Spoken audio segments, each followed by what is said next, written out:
What is going on, everyone? My name is Andy. Welcome back to another FPL video. In this one, it's the Game Week 22 preview. So I'm going to go through a bunch of your questions, and unsurprisingly, a lot of them revolved around players from Arsenal, Man United and Man City. So that's mostly what I'm going to cover in this video, as well as triple captain and some questions about free hit as well. You can see all the chapters down below.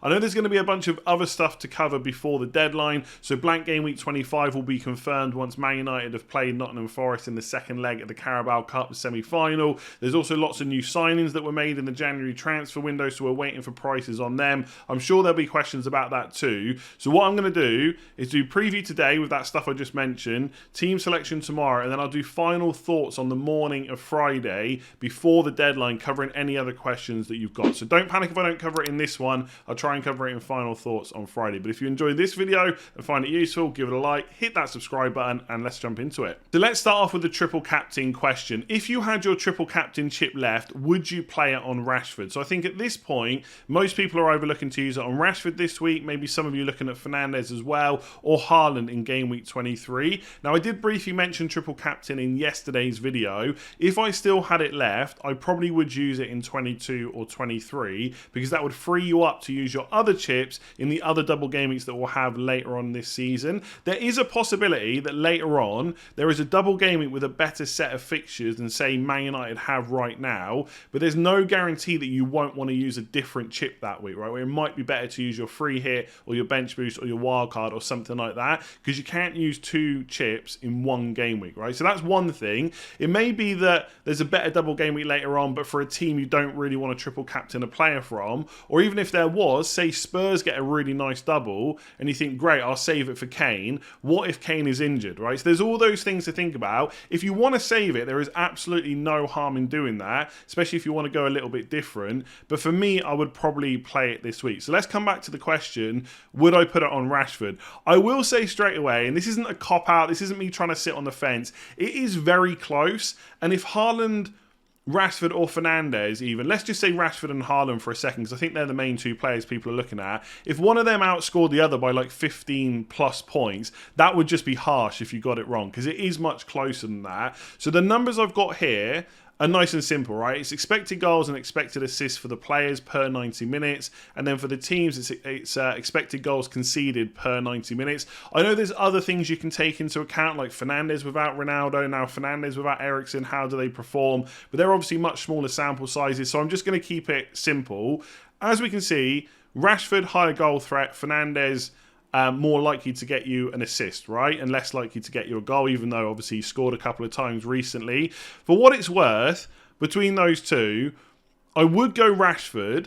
The thing in Fernandes' favour is he gets 90 minutes every single week. Now, Rashford has also been playing 90 minutes a lot recently, and when Ten Hag has been able to rest him in the cup, he has. So I think his minutes will still be good. I don't think, the new signings, Eriksen being out or anything like that, makes a difference. Martial and Sancho are apparently going to be available for the squad in tonight's game for the Carabao Cup semi-final, which I've not seen yet at the time of recording. But I don't think they're going to affect Rashford too much. His not really competition, but his backup on the left is Garnacho. So I don't really see Rashford's minutes being that much of an issue. Even if Rashford played 80 and Fernandes played 90, I still probably prefer to go for Rashford. The only thing that could swing it for me is penalties. We just don't know who the first choice is right now.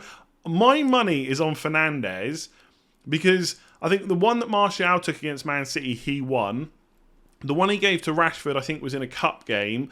He had scored a lot of goals, so there was records on the line and stuff like that. There's nothing really to say Fernandes isn't still the penalty taker, but it is worth saying he hasn't scored one for Man United for a while. I think the last one or two he's missed. So it's hard to know. If we knew either way, that might swing it, but I just think I would go for Rashford right now. And if you look at the teams they're facing, Crystal Palace and Leeds United, both really poor defences so far. Leeds 1.48 expected goals conceded. I mean, ever since they came back up to the Premier League, they've been a team to target. And then Crystal Palace not much better. And both of those games are at home as well. So that looks pretty nice. Then you come on to Haaland. As a player, in isolation versus Rashford and Fernandes, he is better, right? 0.8 expected goals per 90, 0.17 expected assists. He's guaranteed, well, pretty much guaranteed to be on penalties as well. We don't know who's on penalties for Man United necessarily, but obviously his fixtures are harder. Even the home game against Villa, their defence has been better than both the teams Man United have played. And then they've got to go and play Arsenal away, which is almost like going to play Man City away, which we know is tough, right? Their underlying numbers are very, very good, and that is going to be a tight game. But also we know how good Haaland can be, and that is why I think it's so close. I've got to make a decision. I guess it's a bit easier because I've already played the chip. I think I would play it on Rashford. It's worth noting, if anyone's worried about minutes and rotation for Haaland, he's got a week off before that Villa game, so there's no reason he won't start it. And then there's no reason he won't start against Arsenal either. So I wouldn't be too concerned about his minutes. For me, it's just a fixtures thing, and the fact you get to triple captain a midfielder. They've got extra routes to points, clean sheets, and there's a good chance of a clean sheet in one or both of those games for Man United. Obviously, extra point for the goal as well. So I would probably just about side with Rashford. I didn't think I'd be saying that a few weeks ago. And obviously, as someone that's used their triple captain on Haaland, only got 8 points, and now Man United have got this great double, which we kind of knew was possible. Maybe I wish I'd kept it. But if you've got a gut feeling either way, where you just don't want to go for one of those Man United players and you just want to put it on Haaland, I don't think there's anything wrong with that whatsoever. But if you're asking me the question, who would I use it on? I think I'd just about side with Rashford, but there really isn't too much in it. Who are you going for? Let me know in the comments below. Let's look at Nketiah versus the Arsenal midfielders. So data suggests that Nketiah is a better pick, but is it too short term because of Jesus? So I'll come on to Nketiah's minutes in just a second. Let's talk about him versus the midfielders first of all. So it is a small sample size, but his XG per 90 this season is 0.8, which is really impressive. And if you look at since the World Cup, him, Martinelli, Odegaard and Saka, his expected goals is higher. So in terms of goal threat going forward, he probably does look like the best option. And I think right now, forgetting about the other Arsenal options for a second, there just aren't a huge amount of forwards to fill the spots in our FPL squads. Like if you look at my team, for example, I'm on a 3-5-2. So Haaland's in everyone's teams. Like there's some players like Mitrovic that people that own probably aren't looking to sell, but I don't know if many people are looking to buy him right now. He's got Chelsea away this week. To be fair, he does have Forest at home in 23, and in 25 he's got a guaranteed fixture against Wolves at home. So he's not a bad option, but I don't see many people excited about him. Kane's obviously very expensive, so he's in a different bracket to Nketiah anyway. Ivan Toney's been good recently, but Southampton at home, yes, good fixture, but then they run straight into Arsenal away. And if Man United get to the Carabao Cup final, which looks very likely, he will blank in game week 25 anyway, so he's not really an option to bring in either. And then you look at the other players on this list, like Che Adams, for example, Ollie Watkins. I just can't get that excited about him. Even Callum Wilson is going to blank in game week 25. So in terms of filling a spot in our squads when there's a lot of midfielders to choose from, Nketiah fits that really well. I wouldn't say that he is so good that it is worth going out of your way to switch one of your midfielders to Nketiah. I'm actually looking at that myself, but that's more so so I can get a good bench option instead of having Greenwood, because game week 25 is obviously on my mind because a lot of players aren't going to play. But in general, that is a luxury move. So if you've got Odegaard and Martinelli or Odegaard and Saka already, I don't think you need to move them to Nketiah. But if you're starting fresh, where you don't have a triple up on Arsenal, then yes, Nketiah is a great pick. Let's just quickly talk about his minutes. So Jesus did an interview, I don't know who it was with, but he said something like he thought he would be back in like 4 to 5 weeks. Arteta was very quick to play that down and also comment on how kind of serious of an injury it was. But even if he was back in 4 to 5 weeks, and that is even possibly back training, that's not even necessarily ready to start, that would be what, middle of March roughly, maybe just into the start of March. Even if he was back just after game week 27, that's still like 1, 2, 3, 4, 5, 6, 7 fixtures you get from Nketiah, and maybe even more. There's also no guarantee that Jesus gets straight back into the team. Obviously, if he's fit and available, that does reduce the appeal of Nketiah, but it's not like Nketiah hasn't played well. So I think if you want to go for him, there's hardly any reasons that you shouldn't do it. The only thing I guess I would say is Arsenal are probably going to be a team you want to be tripled on for quite a while. I guess wildcards possibly come into play around game weeks 29, possibly game weeks 33. So if it does get to the point where Nketiah is not an option because of Jesus, it then does cost 2 transfers to go back to 2 midfielders. But honestly, it's so far down the line, so much might have changed by then. Who knows if 2 of those Arsenal midfielders you want aren't injured or something like that. So yeah, in short, I don't know if he's outright a better option than Marcelo Odegaard Saka because of, you know, clean sheet points, extra points for a goal and stuff like that. And they're pretty much nailed on as well. But in isolation as a pick for FPL, I think Nketiah is absolutely great. What are your thoughts on Antony as a potential punt over Fernandes? It would save me a transfer or a -4 since it fits better with my team structure. I think Antony is a perfectly good punt, right? If you can't afford Fernandes or you don't have a good route to get him in and then have to get rid of him later on, then Antony probably is the next best option. If we say that Rashford is the best, then it's Fernandes. It probably is Antony in third because Martial and Sancho, Ten Hag has said that they're going to be available for the squad against Nottingham Forest. But until we see that game, we don't know if they're going to be on the bench, how many minutes they're going to get, whether they're going to start, how fit they are and stuff like that. And Sancho probably is Antony's main competition, but he hasn't played for a long time. So in terms of starts, I think it looks pretty good for Antony to start both games. And he has been playing better recently. And if you look at Martial, if he was absolutely 100% fit for both games, he would be right up there as an option for the double. And if you already own him and he gets minutes against Forest and Ten Hag says he's fine for the Crystal Palace game, you probably would keep hold of him. But I don't think many people will be looking to buy him right now unless he really proves himself against Nottingham Forest. So Antony probably is the third option. I don't think his expected goals, expected assist numbers are that great, but I do think he's gradually improving over the last few games. And as you said in the question, it is just a punt. We're not putting him in for the long term. You're going to have to get rid of him by game week 25 anyway. The only thing I would say is, let's say most of you want to captain Rashford. Any other Man United attacker you bring in for kind of hits and stuff like that, or even, you know, bring in for free and then get rid of for free, they're less valuable because you're not going to captain them. And the fact they blank in game week 25 is a little bit of an issue. So don't feel like you have to triple up. But if you want to, and Fernandes isn't a good option, for like, you know, the way your team is set up, then Antony is probably the next best option. I think he's perfectly okay for his price. So lots of people this week looking to make this move. Essentially, what are my thoughts on doing De Bruyne to Fernandes in game week 22 and then reversing that in game week 23 by doing Fernandes back to De Bruyne? Now, I did tweet about it this morning. I got a lot of replies about different scenarios. What if I want to do De Bruyne to Fernandes and then to Mahrez instead, or De Bruyne to Fernandes and then use that money to spend elsewhere? All of those things are perfectly viable to do. I'm not sitting here saying that De Bruyne to Fernandes to De Bruyne is the best move for your team. You will have thought about it a lot more than me, but a lot of people are looking to make this move, which is why I want to talk about it. Ultimately, I think I would do it, right? If that is your option, I think I would do it. This particular person that's asked the question has 2 free transfers, so it's a bit easier, but I'd even be open to doing it for hits because you're essentially buying extra upside. So you are only getting 1 extra fixture, right? Because if you've got De Bruyne already, he has 2 fixtures in 23. So essentially any hits you take is to get 1 extra fixture for Fernandes.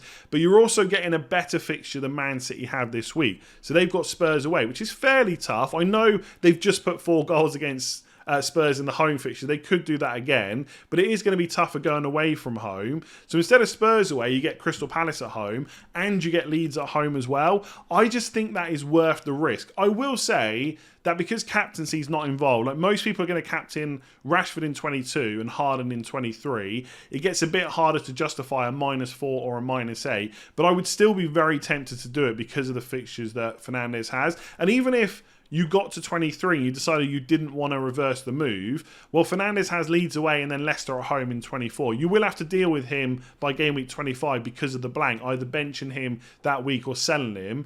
But they're all things that you consider when you're looking at your team. So in terms of that specific move, I don't usually like reversing transfers, especially when captaincy isn't involved. But I just think Man United's 2 fixtures in game week 22 are just worth doing it. If it's for a -4, I'd be really tempted. -8 is probably the point where you can just consider doing something else. But even then, there's still part of me that would want to do it. So yeah, is it smart? Maybe, maybe not. There might be better options you've got for your team, but obviously I can't look at every single person's team on an individual level. But as in isolation, Fernandes, De Bruyne to Fernandes and back again. I kind of like it. So is Game Week 25 free hit viable if you are loaded up on Brighton, Man United and Newcastle United players? So I did touch on chip strategy and other blank game weeks in yesterday's video if you want to check that out for a bit more detail. And look, I'm not going to sit here and tell you there's a right or wrong way to play. If you want to use your free hit in Game Week 25, then you absolutely can. What I will say is, for most people, you are going to be better off saving that for a different game week further into the season. Even if you are bringing in Man United players this week for the double, you still have game week 23, 24 and 25 to start selling some of these players that are going to blank. And around blank and double game weeks, points hits become more viable. So if you have to take the odd hit here or there to get set for game week 25, which also allows you to save your chip for later on, that could be worth doing as well. Essentially, for game week 25, the blanks are being caused by the Carabao Cup, but there's no big double game weeks either side. So it's fairly easy to manage just with free transfers. Whereas the latter blank game weeks 28 and 32, which are going to be caused by FA Cup results, there are some big double game weeks in and around that, and it's just going to be easier to manage with chips. So for example, you could have a bunch of players that blank in game week 28 who then have a double in 29, and so if you take them all out for 28, you then got to bring them all back in for game week 29. And look, there might be some mini double game weeks after blank game week 25, but it's not going to cause anywhere near the amount of chaos. So for my team, I'm not completely loaded up, but I still have 6 players that right now are either going to blank, don't get minutes, or are injured.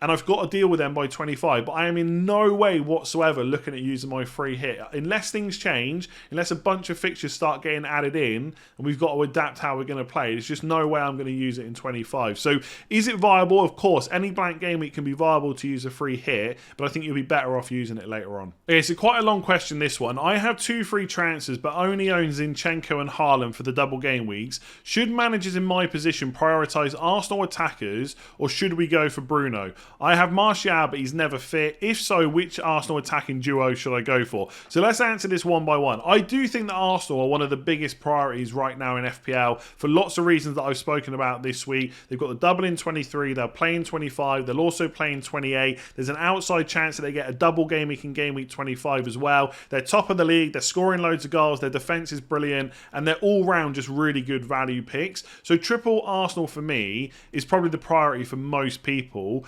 But if you can kind of get a couple of them and get Bruno Fernandes by taking like a -4 or even a -8 to get yourself set, I don't think there's any issues with doing that whatsoever. But if you're a manager that prefers to keep the hits to a minimum and you've already got Rashford for captaincy, then yeah, I do think it's probably better longer term to get an Arsenal player in ahead of Bruno Fernandes, who you're going to have to deal with in game week 25 because of the blank game week. If Man United get to the final, of course, which at the time of recording hasn't been played, but they are 3 goals up, so I think it's fair to assume they're probably going to get there. On Martial, just quickly, because I'm sure some people are thinking about him as well, if he gets minutes against Forest, then I probably would just keep hold of him, but I wouldn't buy him. So you've already got 1 Man United player, 1 Arsenal, 1 Man City. I would try and get Rashford if you haven't already for captaincy. He's nice and cheap. He's easier to get in than Bruno Fernandes because of the price. But after that, Arsenal players probably are the priority. If so, which Arsenal attacking duo should I go for? I mean, that's a tricky question, actually. I still like Saka, but he is more expensive than the other two, Martinelli and Odegaard. And I keep saying he's got penalties, but obviously Jorginho is signed. I don't think it's guaranteed that Saka loses penalties, but he also doesn't seem like the kind of player that would care if he does. Like at Man City, nobody's taking penalties off of Erling Haaland, but if Jorginho wanted to take penalties ahead of Saka, or Arteta wanted that to happen, I don't think Saka would care whatsoever. I also don't think Jorginho is going to be on the pitch that much, like unless there's injuries and stuff like that. He might come on towards the end of the games, play in Europe perhaps, but I don't think he's going to play week in, week out. So I still like Saka, but if you don't want to go for him because of the money, then I think I would go for Nketiah and Odegaard. As I said on the transfer tips video earlier on this week, I do not think that Martinelli is a massive priority to get rid of. I don't think he's getting benched anytime soon, but if you're in a position where you're starting from scratch with Arsenal attackers, then you can just avoid taking that risk whatsoever. So Odegaard, Saka and Nketiah are probably the best 3, and then it comes down to which slots you need to fill. If you've got 2 midfield slots to fill, I think it's perfectly okay to go for Saka and Odegaard. 1 midfield, 1 forward, then go for Nketiah and Odegaard, depending on how much money and whether you want to spend the extra for potential penalties for Saka. So there we go, I'm going to leave that one there. Hopefully you enjoyed it and found it useful. If you did, make sure to give it a like. And if you haven't already hit that subscribe button, it'll only take you 2 seconds to do. Make sure you do that as well. I'm also starting to produce a free email newsletter every single week. So the next one for Game Week 22 should probably go out on Thursday evening. If you want to subscribe to that, there is a link in the description below. Otherwise, like I said at the start of the video, team selection tomorrow, where I'll go through my team and transfer thoughts. It's actually quite tricky because in some ways I'm quite well set up for this week and for Game Week 25, but I still don't know what transfer to make. Sometimes if you don't own the player that feels essential, it's much easier to make a move. But anyway, I'll discuss my thoughts in tomorrow's video, and we will do final thoughts on Friday, where I'll cover any other questions that I've not got to in this one. So thank you very much for watching. Give it a like, hit subscribe, go and check out that newsletter, and I'll catch you again soon.